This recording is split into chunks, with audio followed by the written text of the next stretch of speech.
Vous ne pouvez pas parler de la première venue de Jésus sans parler de Jean-Baptiste. J'ai compris que c'est le nom de frère Branham qui dérange les gens. Mais nous n'allons pas laisser ce nom. Même si vous dites que vous priez Jésus, c'est bien. Mais celui qui va vous identifier le Jésus que vous dites prier, c'est Branham. On m'a envoyé une vidéo où quelqu'un disait, bon c'est un ignorant, hein? C'est un ignorant parce que nous avons beaucoup d'ignorants au milieu de nous. Et des ignorants qui se retrouvent à la chair, qui n'ont pas pris le temps d'analyser les choses selon la Bible comme frère Branham nous recommande. Un ignorant qui disait non, toutes les églises qui sont derrière William Branham sont mortes. Je dis bon voilà un ignorant, que Dieu puisse lui pardonner. Parce que s'il avait pris le temps d'analyser les choses dans la Bible, il ne peut pas faire ce genre de déclaration. J'ai compris que c'est le nom de frère Branham qui dérange les gens. Mais nous n'allons pas laisser ce nom. Vous ne pouvez pas parler de la première venue de Jésus sans parler de Jean-Baptiste. Au commencement était la parole. La parole était avec Dieu. Et la parole était Dieu. Elle a créé toutes choses. Rien de ce qui a été fait n'a été fait sans elle. En elle était la vie. Et la vie était la lumière des hommes. Oh, il y eut un homme appelé Jean. Qu'est-ce qu'il vient faire là? On est en train de parler de la parole. Il n'était pas la lumière, mais il vint pour rendre témoignage à la lumière. Pourquoi on parle de lui? Il a un travail. Vous ne pouvez pas parler du Messie sans parler de son précurseur. Bien. Nous connaissons la position de frère Branham et nous connaissons la position de notre Seigneur qui est le Dieu de Branham. Mais vous ne pouvez pas parler de la seconde venue de Jésus sans parler de son précurseur. Et le précurseur, c'est William Branham. J'ai dit, mais le frère là, c'est un ignorant. Et il se retrouve à la chair. Il doit faire un peu le catéchisme du message.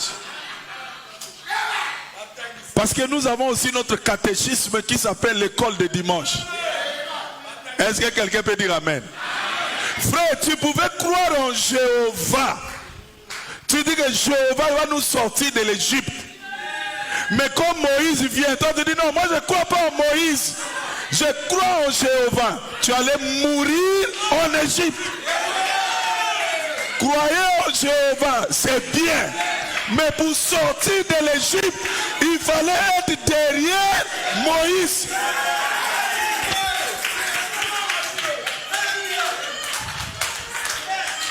Quand on dit ça, c'est normal. Mais ça c'est de l'histoire. C'est ce que Dieu nous a montré, comment il devait agir dans le futur.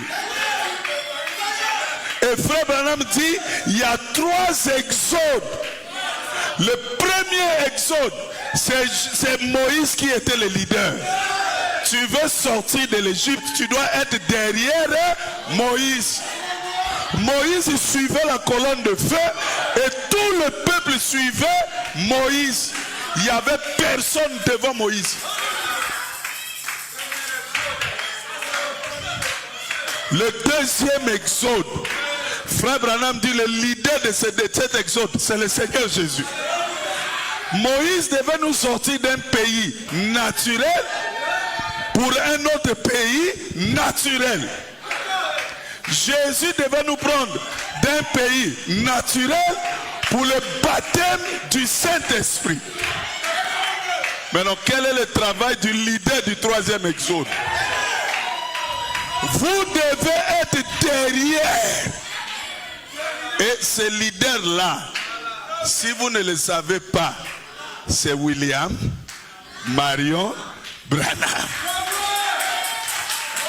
Et nous devons être tous derrière lui.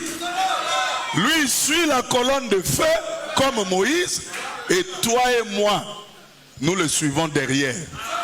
Si tu suis Branham, si tu es perdu, c'est que tu n'as pas suivi Branham. Branham connaît le chemin du ciel. Branham connaît les arrondissements du ciel. Branham sait par quel chemin passer pour arriver au ciel. Il connaît même les chefs de bloc qui sont là-bas. Soyez derrière Branham, vous verrez Jésus. C'est lui qui connaît Jésus. C'est lui qui connaît Dieu. Je disais à frère Malachi hier, je dis mais les gens disent que Dieu n'existe pas. Et ils pensent que Dieu c'est frère Branham. Non, Dieu c'est pas frère Branham. Et je disais que frère Branham dit, quand il a connu les épreuves, sa femme est morte, son enfant est mort, et son papa, son frère, beaucoup de gens étaient morts.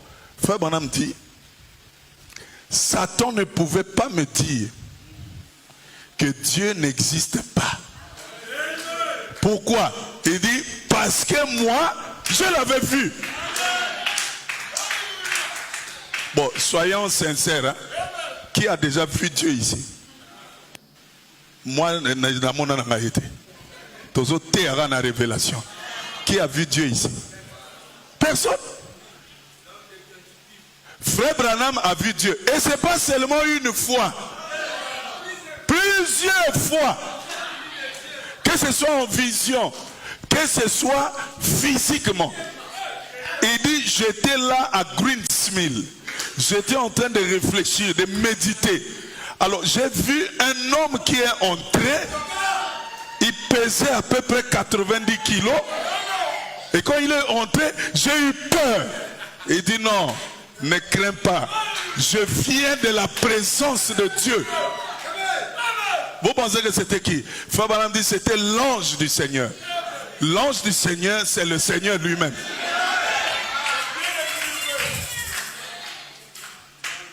Frère Branham a vu Jésus plusieurs fois et sur plusieurs coutures. Et toi tu viens là, si vous êtes derrière Branham, vous êtes mort. C'est toi qui es mort. Confiez-vous en l'Éternel. Vous renouvellerez votre force. Mais confiez-vous au pasteur. Confiez-vous à l'évangéliste. Mais confiez-vous au prophète. Vous ferez quoi? Vous réussirez. Qui avait mis cette condition? C'est toi? C'est nous? C'est Dieu qui a établi cela. Tu veux réussir? Confie-toi en frère Branham. Ah. Donc frère Branham c'est Jésus. Ce n'est pas ce que j'ai dit. Jésus c'est Jésus. Jésus existe. Et il est au milieu de nous sous la forme de l'esprit. Nous n'avons pas besoin de le voir pour savoir qu'il est ici. Il tient sa parole. Mais frère Branham c'est son représentant. Nous allons arriver, quand nous allons parler de qu'est-ce qu'un prophète, vous verrez. Je crois que beaucoup seront au garde à vous. Il y a même des choses qui ne sortiront plus de votre bouche. Même certaines blagues sur frère Branham, vous n'allez plus sortir ça. Vous saurez qui est William Branham. Je n'ai pas dit qu'il est Dieu. C'est notre frère. Mais en tant que représentant de Dieu ici, nous lui devons du respect. Tout comme toi aussi, tu es représentant de Dieu ici. Les gens te doivent du respect. Est-ce que quelqu'un peut dire amen?